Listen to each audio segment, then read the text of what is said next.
kill them dead. This tactic is an important note when it comes to dealing with enemy squads, so let's jump right in and learn why it's best to not leave any survivors. My name is Mechanid, let's get started. Taking no prisoners is one of the best ways to ensure your victory over the enemy and confers several benefits. First, you limit your opponent's options. Weakened squads are often repositioned as screens or used as a breakwater against powerful melee units. Killing squads to a man prevents your opponent from utilizing these survivors. You take firepower and damage potential away from the enemy. Even lone space marines with a humble bolter can still deal damage, so removing that guy from the board prevents your opponent from getting in any damage and chipping away at your squads. You prevent nuisance charges. Units locked in combat can't react to new units charging in, so in this way, your opponent can't use his small squads of survivors to soak up bullets before the big boys come in. In games of kill points, mopping up lone squads early can prevent your opponent from relocating them and denying you victory points later in the game. It reduces your mental load. Warhammer is a game of lots of moving parts, so reducing the amount that you have to deal with will go a long way into making your life as a commander easier by allowing you to be more focused on what needs to be dealt with next. One of the best ways to ensure that your enemy is never seeing their family again is to use overlapping fields of fire. If you can have multiple squads draw a bead onto the same target, then you can more readily guarantee that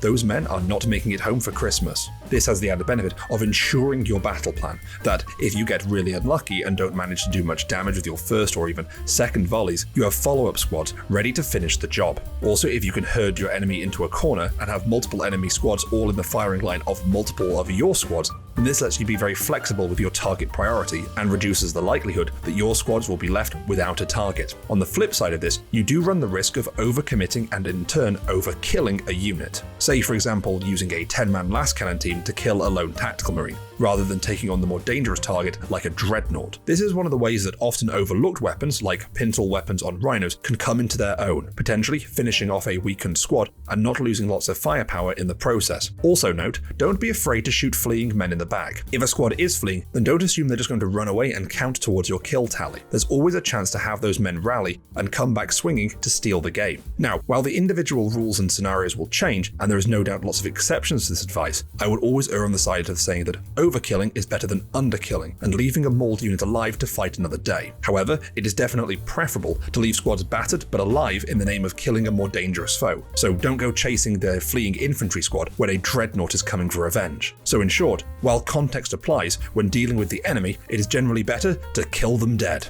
What do you guys think? Is it better to leave no survivors, or do you prefer to spare someone to tell the tale so that all will know what you have done here this day? Stay tuned for more.